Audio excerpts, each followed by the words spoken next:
আসসালামু আলাইকুম। আমি রাবেয়া আক্তার তাসলিমা, নোয়াখালী থেকে। আশা করি আপনারা সবাই আল্লাহর অশেষ রহমতে ভালো আছেন। আমিও আপনাদের দোয়া ভালো আছি। এখন আমি নতুন একটি ভিডিও নিয়ে আপনাদের মাঝে হাজির হলাম। আমার ভিডিওটি কি তা পুরো ভিডিও জুড়ে আমার সঙ্গে থাকুন। আমার ভিডিওটি হলো, এটা আমার শ্বশুরদের পুকুরটাই আসতেছে আর সামান্য পরিমাণ পানি আছে। দেখুন গ্রামে পুকুর কীভাবে আছে। এরপর পুকুর থেকে মাছ ধরা হয়েছে, তা আমার হাজব্যান্ডে মাছগুলো কিনে নিয়ে আসছে।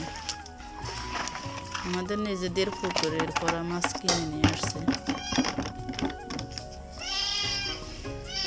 খুব তরতাজা মাছ, এই মাত্র ধরছে।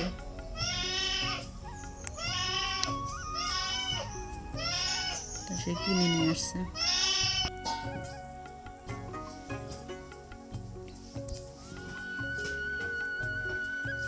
মাছ অত বড় না, একদম ছোট না, মাঝারি সাইজের মাছ, বড় হয় না। বন্যার পানিতে সব মাছ বাইর হয়ে গেছে পুকুর থেকে। এখন যা আছে তা নিয়ে, কারণ আমাদেরও মাছের প্রয়োজন আর তরতাজা মাছ। এখন আমি মাছগুলো কাটার জন্য বসে গেলাম। কিছু মাছ কাটলাম আর কিছু এখনো বাকি আছে।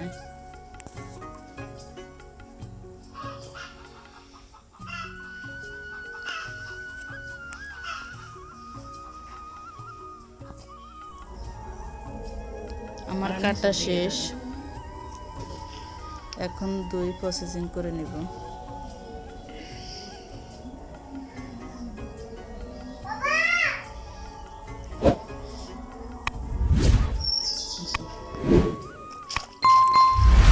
নিলাম পুকুরে নিয়ে, এখন সব পরিষ্কার করে ধুয়ে নিয়ে আসছে। বড় একটা টুকরিতে নিয়ে এখন ভালো করে ধুই পরিষ্কার করে নিতেছি।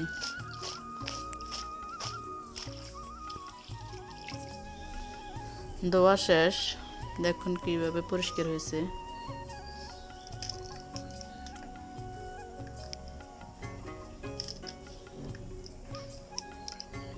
এখন এগুলা প্যাকেট করে ফ্রিজে রেখে দিব।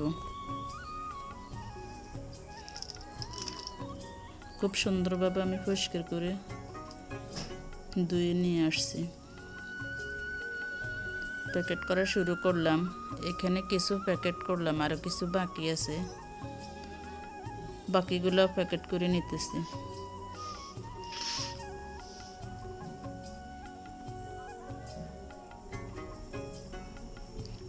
দেখুন সম্পূর্ণ প্যাকেট করা শেষ, এখন ফ্রিজে রেখে দিব।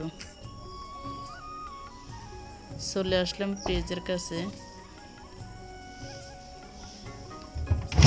খুলে দেখলাম এখানে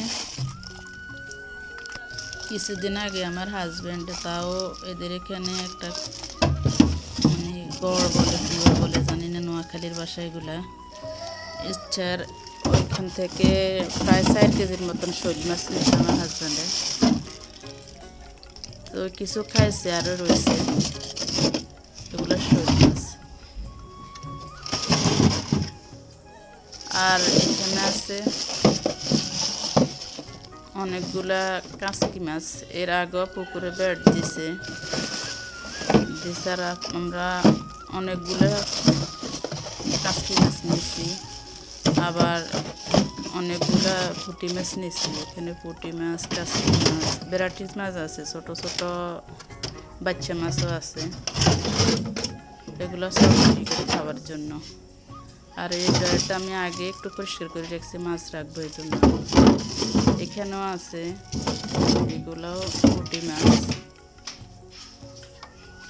এখন আমার এই মাছগুলো আমি এখানে সংরক্ষণ করব।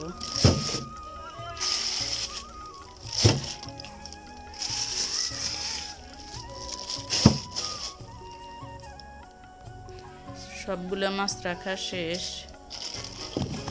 এখানে দেখি কি আছে। ও, এগুলো কাঁচকি মাছ। ওই বক্সে এগুলো সব কাঁচকি মাছ, কিছু বক্সে রাখছি, কিছু প্যাকেটে রাখছি। তো আমার ভিডিওটি যদি ভালো লাগে তাহলে লাইক, কমেন্ট, শেয়ার, সাবস্ক্রাইব করে আমার পাশে থাকবেন।